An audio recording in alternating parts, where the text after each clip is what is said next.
Valéria Sorrentino, nossa amiga. Em primeiro lugar, nossa amiga antes de apresentar. Muito obrigado por ter vindo para o nosso canal, né? Conversado com a gente. Eu tenho certeza que a gente vai se divertir muito contigo.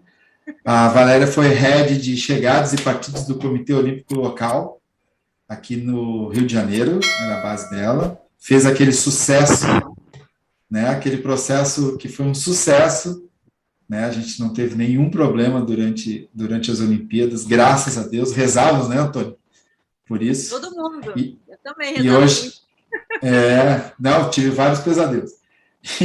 E hoje ela é gerente de chegar. Olha que honra que nosso canal está tendo, Antônio. Gerente de chegadas e partidas da FIFA. Ela está falando diretamente de Zurique.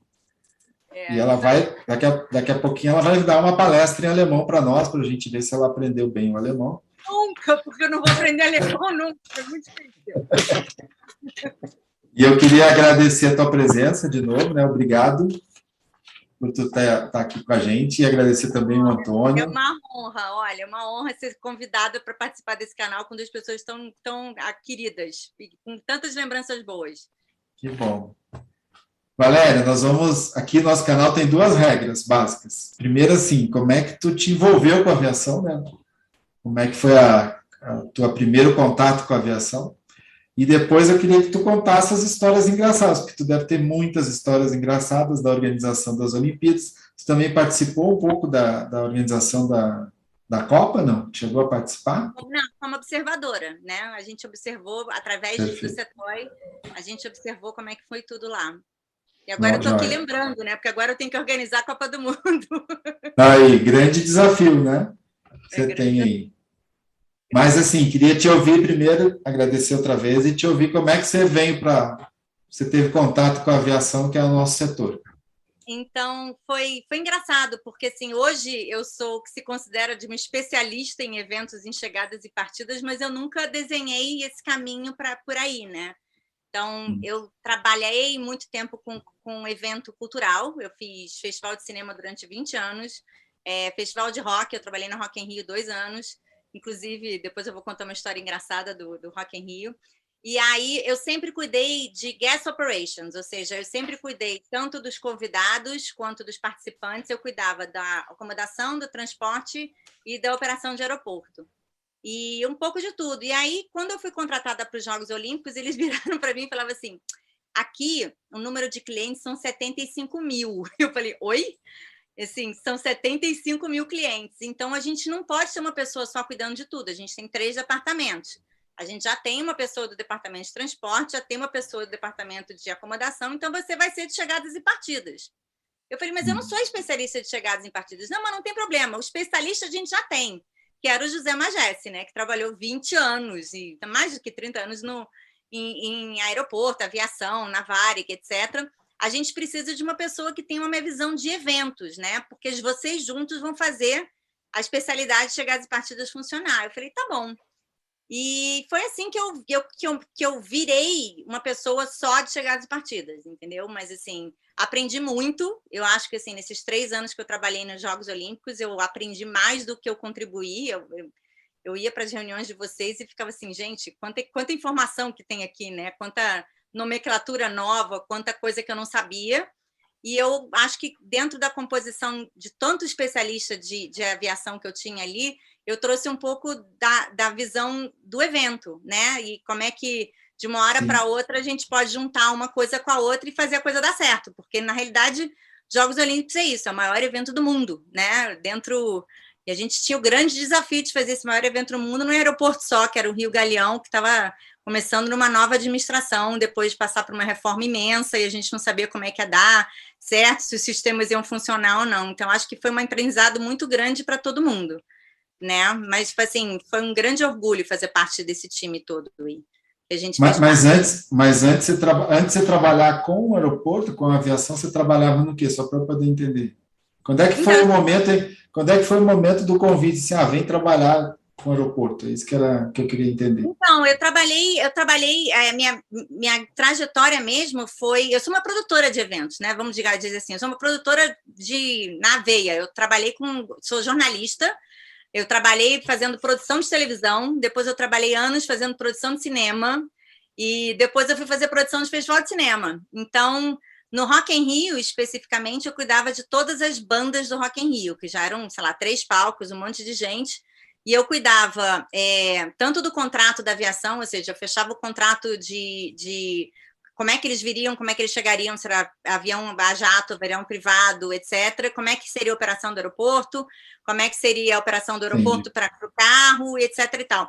Então, assim, quando o meu chefe me entrevistou lá nos Jogos Olímpicos, ele falou, eu preciso de 2 pessoas, uma pessoa que tenha muito conhecimento de aviação, que era o Magesse, né, que continua tendo grande especialidade, já trabalhei com eles de novo nos Jogos Pan-Americanos lá de Lima, e uma pessoa que tem uma visão de como é que a gente estrutura uma coisa de uma hora para outra, e resolve o problema de uma hora para outra, porque evento é isso, né? A gente não para de resolver o problema de um dia depois do outro, né? As coisas vão mudando, e como é que a gente resolve o problema? Então, foi uma conjunção.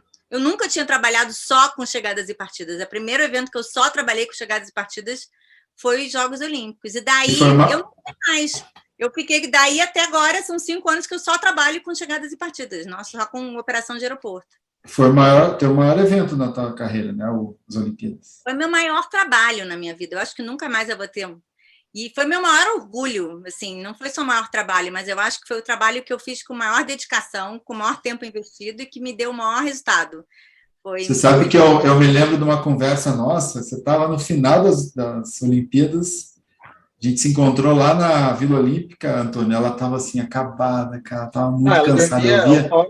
Eu lembro. Eu conto um pouco dessa história, Valéria, assim, do que foi os últimos momentos, que foi porque eu acho que o pior mesmo é o evento em si, né? Que aí você não dorme, você está sempre ligado para saber se tem alguma coisa acontecendo, né?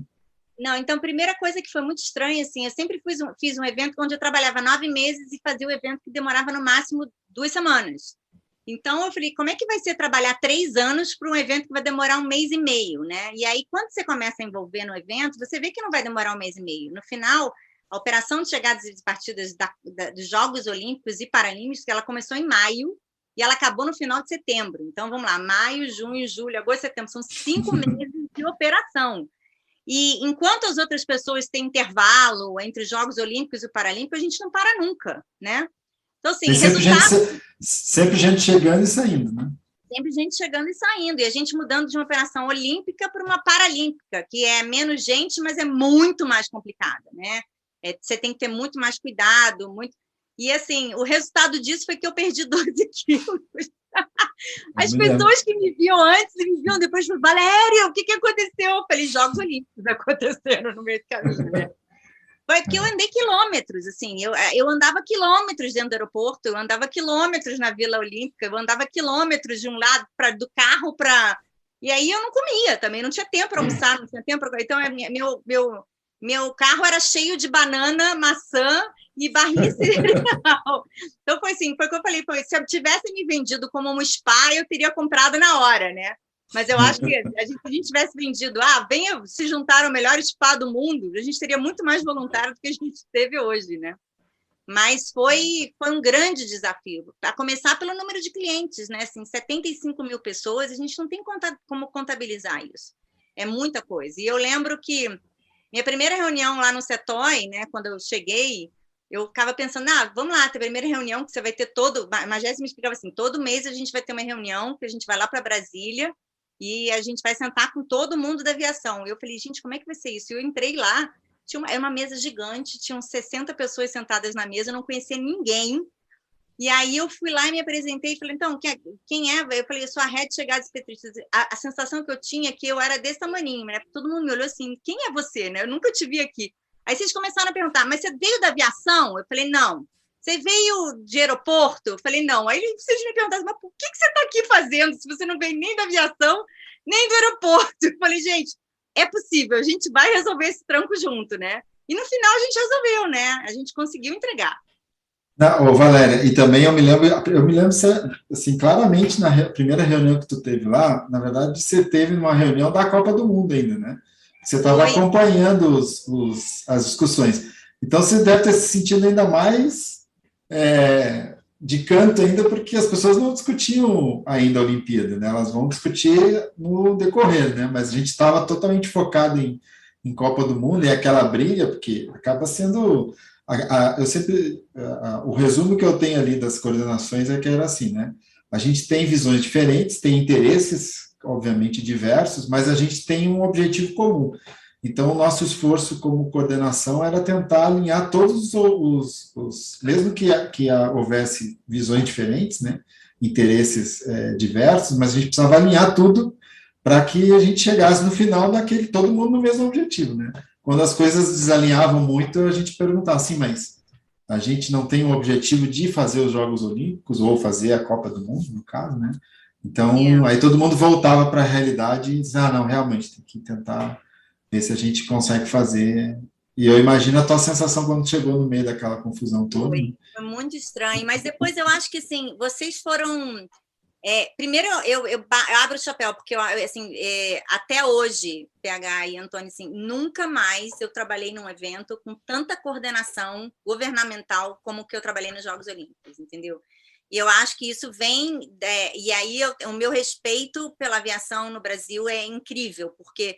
Eu acho que vocês tiveram a decisão lá atrás, né? Quando a gente teve a Copa dos Jogos Militares, eu acho que foi o primeiro, não sei se foi, né? Não, foi Rio mais 20. Rio mais 20.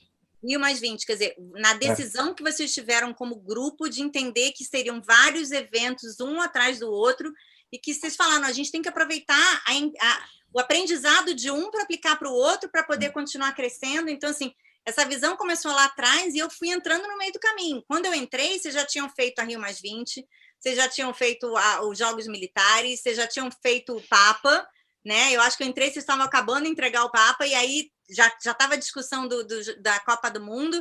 Então, tinha assim, a Copa... Como é que chama aquela Copa, Antônio? Copa das Confederações. Copa das Confederações. E aí, assim, eu acho que eu tive o privilégio de ser o último, porque a gente, na realidade, os Jogos Olímpicos era uma mistura de tudo, né? A gente tinha um evento com muito espectador, com muito VIP, com muito time, com muito equipamento esportivo, com arma e munição, com barco, com cavalo. Ai, meu Deus. Assim, cavalo. Com cavalo. Não, eu estava lembrando ontem, eu falei, gente, eu tive uma reunião nos Jogos, que aí viraram para mim, assim, porque eles jogavam umas bombas, assim, para mim, né? Valéria, você vai ter que fechar o aeroporto Santos Dumont durante os Jogos Olímpicos inteiros. Eu falei, como é que é? Vou fechar não. Eu falei, como é que é? Eu falei, não, a gente tem que fechar, porque a gente tem que filmar, entendeu? E aí não tem como filmar a vela com o Santos Dumont. Eu falei, gente, mas não é possível. Eu falei, não, você vai ter que dar um jeito. Eu falei, ai, meu Deus. E a gente conseguiu, né? Ou seja, tudo que nos foi colocado como desafio, eu acho que a gente conseguiu desvendar o desafio e chegar numa conclusão que, não, dá para fazer, mas dá para fazer respeitando as regras. A gente conseguiu sentar e conversar isso 2 anos antes, para que não fossem vendidas as passagens, a gente fez a coordenação estratégica lá da malha aérea, então, assim, mas é isso que eu digo, a gente teve tempo para fazer isso. Então, assim, quando se tem tempo e quando se tem uma boa organização, tudo é possível, né? O problema é quando a gente não tem esse tempo, né? Então, assim, hoje, quando eu falo... Me jogam esses problemas, eu falei, gente, não tem tempo a gente não compra, entendeu? Tem que ter tempo, né? É isso aí mesmo. Tem que ter um grupo de pessoas dispostas a escutar e pensar como é que a gente vai resolver esse desafio juntos, né? Porque não é só um departamento que resolve o problema, são vários juntos, né? É um jogo de xadrez, eu acho, sabe? A gente tem que ir devagarzinho. Não, é que você é Valéria, mas você é menina, não sei se você se lembra desse joguinho. Os meninos se lembram desse joguinho, é um joguinho de carrinho. Você sabe qual é, né, Antônio? Que você tem um estacionamento, você tem que tirar o carrinho, e daí tem que tirar um, colocar o outro, empurrar o outro para cá. Eu me sentia mais ou menos nessa loja. Não era nem de xadrez, eu acho que era mais de tentar estacionar o carrinho dentro da... Porque era assim, que nem eu falei, várias visões, vários interesses diferentes e a gente tentando alinhar todos os interesses. Então, esse era o nosso... E aí foi engraçado, porque no meio de tudo isso veio eu, que não tem nada a ver com aviação, né? Que não tinha experiência de vocês, e tô lá para organizar tudo isso, né? Então, assim, eu lembro dessa última conversa que a gente teve, né, PH? Porque, assim, eu acho que no final era tanto cansaço, era tanto exaustão, né? Porque cansaço diário, a gente não dormia, ninguém dormiu, né? Durante tanto tempo. E aí a gente viu que aquilo deu certo e a gente falou, caraca, como é que a gente conseguiu isso, né? E eu não lembro se foi você ou se foi outra pessoa que virou para mim e falou, Valéria, se não fosse a sua paciência, a sua estratégia de falar, gente, dá para a gente fazer sem brigar, dá para a gente fazer sem brigar, dá para a gente fazer sem brigar, porque o normal é falar, não dá, não dá. Eu falei, gente, tem um jeito, vamos lá, tem um jeito. A gente conseguiu, né? Devagarzinho, nos 3 anos e meio, a gente ganhou uma medalha. No final, eu falei, quando eu virei para a Elaine, eu falei, Lani, a gente ganhou uma medalha, a gente conseguiu, né? Não só... E a Elaine, não sei se vocês lembram, mas a Elaine Felski, que ela foi diretora de transporte da Copa do Mundo, né? E depois ela virou diretora de transporte dos Jogos Olímpicos, ela virava para a gente fazer um desafio para o time, né? Ela falou, a gente está aqui não é para ganhar medalha de ouro, mas é para ganhar a medalha de diamante para entregar esses jogos, porque não tem nada mais difícil do que transporte e aviação, nada. Todas as outras áreas são fáceis comparado com transporte e aviação. E no final, quando vocês deram essa... Não, a gente conseguiu e deram a medalha, né, para nossa operação toda, eu falei, aí, medalha, Elaine, ganhamos uma medalha, não é de diamante, mas a gente ganhou medalha no final, né? Então verdade. Foi muito bom, foi muito bom. É uma lembrança, assim, que eu vou levar comigo para o resto da minha vida. Um dos momentos pico da minha vida. Que bom. Sinceramente, Acho que todos nós. Foi muito bom ter trabalhado contigo também, com a Elaine, com todo mundo. Agora, Valéria, a gente tem aí 9 minutos, que a gente é pobre, 8 minutos para tu contar a primeira história. Que a gente é pobre, porque a gente não vai comprar autorização, que é de estender o coisa, então a gente é pobre ainda, canal pobre é assim que funciona, entendeu? A gente queria que tu contasse a primeira, uma boa história agora para a gente rir. Como o Antônio fala, como é que você fala, Antônio? Na bagaceira. Vamos lá. Na bagaceira agora. Então, cara, na bagaceira, eu acho que foi o momento mais crítico de todos nós, que foi o check-in remoto, né? Assim, a gente começa os Jogos Olímpicos dizendo que o dia depois do encerramento é o dia de maior movimentação que a gente vai ter no pico na história da aviação naquele país. E ninguém acredita, né? Quando a gente fala isso, ninguém acredita. E aí o momento vai chegando, você vai falar, ai, meu Deus, e agora como é que vai ser? E eu lembro que o Comitê Olímpico Internacional, ele coloca na nossa agenda, no dia de maior movimentação, que a gente tem que fazer a gente tem que levar a equipe do Japão, que é o próximo Jogos Olímpicos, para fazer uma visita no aeroporto e ver como é que está acontecendo lá o negócio. Então, assim, eu acordei, a gente já tinha feito o check-in remoto no dia anterior, que foi sábado e domingo, lá na Vila, né? Estava tudo funcionando, etc. E no dia 21, eu acordei de manhã no aeroporto, tendo que receber a equipe lá do Japão e contando um pouco da historinha de como é que tinha sido esses 3 anos de planejamento, etc. e tal. Aí a gente vai com a equipe do aeroporto, a gente foi visitar lá o check-in remoto, as malas chegando, no lado ar do aeroporto, separação de mala e tudo. E aí a gente vai para o saguão do aeroporto na área de check-in. Gente, um momento caótico. Nunca vi tanta gente na minha vida no check-in. E aí eu lembro que eu encontrei com umas pessoas, tanto de aeroporto, quanto da Anvisa, e eu falei, caraca, como é que a gente vai resolver isso? E literalmente, a gente se encontrou 3 pessoas e falou, o problema... Aí a gente parou assim, onde é que está o problema? Não, o problema está na fila de segurança da Polícia Federal. Né? Imigração. Imigração, exatamente. Eu não lembro quem foi para... Eu não podia sair dali, eu estava com japas, né? Eu estava com japonês ali, eu falei, não podia sair dali. Eu acho que foi uma galera da Polícia Federal, foi junto com o pessoal do Galeão, eles entraram lá e, ao mesmo tempo... O Jornal Nacional estava fazendo uma direta, estava lá esperando a coisa dar errado, né? Então, eu estava entrando em direta na televisão, ao vivo, falando que estava um caos e etc. e tal. E aí a gente ia mostrando para os japoneses o caos, né? E falando, não, mas vai resolver, você não se preocupe, vai resolver. Literalmente, 10 minutos depois, quando o Jornal Nacional entrou ao vivo, não tinha mais fila. E aí a notícia acabou. A notícia que era um caos e não sei o que lá, e o cara do Jornal Nacional fala, há 5 minutos atrás isso aqui era um caos e agora andou, funcionou tudo. E eu falei, gente, não é possível, funcionou.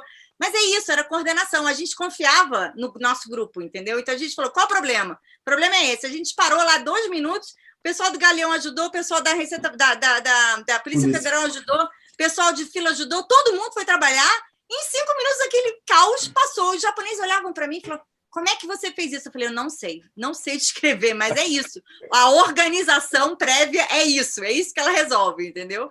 E eu acho que assim, esse foi o momento pico da nossa organização. E tem até filmado, né?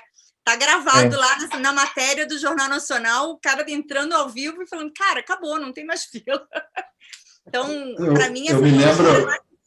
Eu tenho 2 histórias desse dia aí, 3 histórias. A primeira é que o pessoal, que eu não vou contar o nome, mas um pessoal aí falava assim, vamos fechar o aeroporto, quando viu aquele monte de gente, né? Primeiro que as pessoas chegavam sem mala, né? Então já era um grande alívio, né? Mas você imagina aquelas pessoas com mala, tendo que despachar a mala, ia ser já era caótico, você imagina com mala. Aí o pessoal fala assim, vamos fechar esse, não, tem que avisar o pessoal do Rio Galeão para fechar, não pode entrar mais ninguém dentro desse aeroporto. Eles, não, calma, cara, calma, vamos, o pessoal está organizado. Eu fazia o menos possível, porque a gente já tinha planejado, né? O Antônio também, mas aí era mais com a operação, né? Segundo que, isso que você fala, assim, a Polícia Federal foi super parceira, porque ela abriu mais posições, né? Quando ela viu que as pessoas começaram a parar lá, ela já tinha preparado ela e o Rio Galeão, obviamente, né? Já tinha preparado um plano para que se o gargalo fosse ali, ela ia abrir mais posições de atendimento de imigração. Então, o fato dela ter se movimentado rapidamente mostra a organização que a gente tinha, né? A coordenação que a gente tinha no planejamento deu resultado na operação. Agora, eu fico imaginando os japoneses, né, olhando aquela confusão toda. E isso é uma coisa que eu falo, eu falei, eu estou tendo esse problema hoje, né, programando a Copa do Mundo de 2024, né, então, assim, a gente está indo para um projeto muito similar ao do Rio 2016, é tudo numa cidade só, num aeroporto só que a gente está no melhor aeroporto do mundo nomeado esse ano, né, em 2021. E aí o que eu falo para eles, eu falei, gente, não é só um problema estrutural, é um problema de pessoas. Você tem que estar preparado para ter uma operação 24 horas durante o tempo inteiro que você está tendo o evento. De 20 dias antes até 2 semanas, 1 semana e meia depois, todo mundo embora. Então, a gente tem que negociar como é que vai ser as férias das pessoas, a gente tem que negociar como é que departamento cobre qual, porque no Rio de Janeiro não tem todo mundo de todas as áreas para trabalhar. Era segurança, era Polícia Federal, era Anvisa, era arma e munição, lembra? Munição. Armamento, cavalo, entendeu? Era tanto departamento que vocês tiveram que fazer vocês mudaram as férias de todo mundo 1 ano antes, então isso tudo demora. O planejamento é monumental. Entendeu? E a gente tinha plano A, B, C, D e E, né? Então, assim, a gente cobriu... Aqui a gente pode até revelar, né, Valéria? A gente tinha o plano, inclusive, do Obama, na Copa do Mundo, de Obama vir, e também de presidente, acho que era Obama ainda também nas Olimpíadas, né? De Obama vir nas Olimpíadas, até isso a gente tinha um plano para... Se tivesse que fechar o espaço aéreo, a gente precisaria fechar, enfim, aí tinha um... Eu vou confessar que a gente rezou para ele não vir. Rezou. Ajoelhei várias vezes do lado da cama. Deu vela, o Obama não venha. Não, porque vai ter que fechar o espaço aéreo. Meia hora antes, meia hora depois, não vem. Não, calma aí que nós vamos falar mais a respeito, que senão vai acabar o nosso tempo, que a gente é canal pobre. Então, Valéria, volta aqui na segunda parte, então. Pode ser? Pode ser. Então tá bom.